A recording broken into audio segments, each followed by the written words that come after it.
Hey everybody. So I just wanted to do kind of like an update video on the kombucha. The last one I posted was how to start one from raw kombucha that you bought from the store. Since then, I was able to start a regular brew. It's been about 2 months, and I'm pretty much on a routine. And I've had some hits and misses. So I kind of want to update you guys on that for those of you interested in how well it works. I have to say that I started with the KT's multigreen. I did not enjoy KT's. I think they're very sour. They taste very vinegary to me, and it's not something that I could see myself drinking on a daily basis. So when I had popped open that bottle, I was really discouraged when I tasted it and thought that if this is the case, then I'm just wasting it. But something told me to stick with it, and I'm glad I did. And I'll tell you why in a second. After I started that, I happened to have a somebody from Craigslist write me back offering the SCOBY that I had asked for weeks before I decided to start this on my own. So I decided to take that as well and figured I could brew a batch of kombucha while I'm starting my SCOBYs from scratch. I was still going to see how it worked. I'm glad that that happened because I do not recommend starting SCOBY with multigreen. It was not a good experience. Well, the first things first, when he gave me the SCOBY, it had some kombucha in there, but it had been sitting for about a month, so it was vinegar. It tasted like apple cider vinegar, so I did not enjoy it, and the first few batches after that were very sour. Um, I had decided to start with the SCOBYs that I had started with, and I would give away the one that he gave me. So I posted the ad on Craigslist. People responded in droves, and only two came to pick it up. And I happened to put some reserve kombucha aside for them to start their kombucha with, and they never came to pick it up. So it actually started to form SCOBYs on top from that kombucha. I'm glad it did because when I decided to start the kombucha with the multigrain SCOBY, for some reason, I cannot tell you why, it grew a mold on top of it. And I didn't do anything with the kombucha that week. I just left it alone. I wanted to see if it would actually grow through it because I was trying to take pictures. But unfortunately, a SCOBY grew on top of it and kind of covered up the black. Well, it's kind of like a greeny gray. It was definitely mold. So I threw that out and I started a new batch of kombucha with my kombucha that I had set aside for other people who never came to pick it up, and the SCOBYs that grew on top of those bottles. And after that, it started to taste really good. It to me, kombucha, I let it set for a week, and when I'm done with my kombucha, I started out with oolong tea. I now use black tea, and I found that the sugar amount that I really enjoy is a cup and a half of white sugar to the black tea. Now keep in mind this was black tea at one point in time. So I put 8 tea bags to the gallon. The tea is very dark when I start, and it pales out, and it's not very sweet once it's done. The more sugar I find, the more it takes on a vinegar flavor, and like I said probably a million times, I don't enjoy vinegar. So I have it now to where it actually tastes like a pale, mild ginger ale. So to me, that's enjoyable.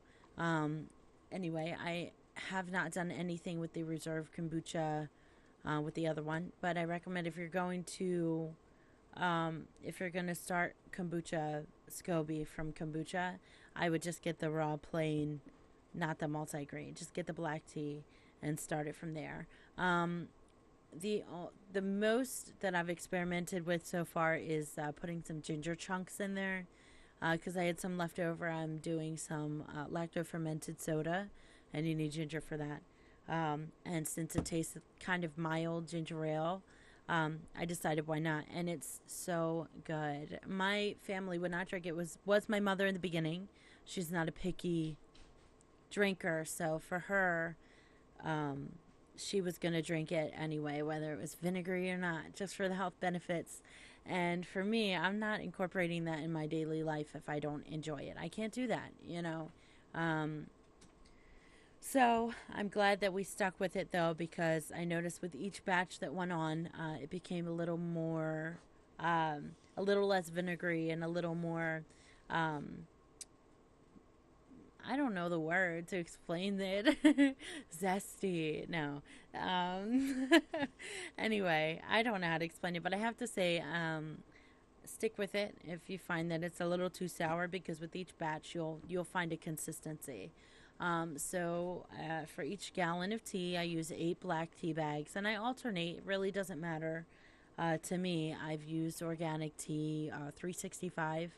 I've used that one, and I also used Lipton black tea. Just make sure it's straight black tea and there's caffeine in it. That's all that matters. And then I use distilled water, and it's that simple. And it turned into something I really enjoy. And I have to say that um, I was having gallbladder issues with little not panic attacks, I'm sorry. Yeah, that made sense. Gallbladder attacks. And I was drinking lemon water and doing a couple other things because I do not want to have gallbladder surgery. And I don't have any more pains. And I went to the doctor and he said it sounds like I'm pretty clear. So I don't know if the kombucha actually did it, but one thing I do enjoy using it for, because it's more than just a drink, is that once it gets to this stage right here and it's vinegar, I actually use it as an astringent on my face.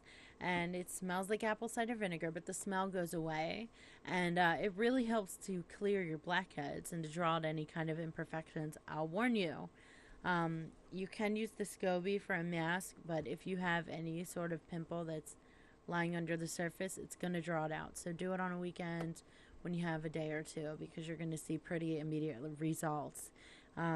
So for that, I'm impressed. I love it, and I'll start working on some other recipes to use with it too. I do use it once it gets a little past a little past where I like to drink it as a vinaigrette. And I know that you can use it as mustard, and to make mustard and do other things. So I did make a coleslaw with it, and it was so yummy doing that. So maybe I'll even put up a recipe for that soon. Anyway, thanks for watching. Just stick with it. If you have any more questions that I didn't cover in this video, ask away, and I'd be happy to answer them. And then if you have any input or advice, go ahead and leave it down below. I will be more than happy to take any advice that you have. And I'd love to learn from somebody. So somebody's obviously been doing it a lot longer than me. And I would love to learn. So thank you for watching, and I'm sorry for the video quality. Hopefully I can start using a better camera. Anyway, I guess that's it, but thank you for watching. Have a good day. Bye.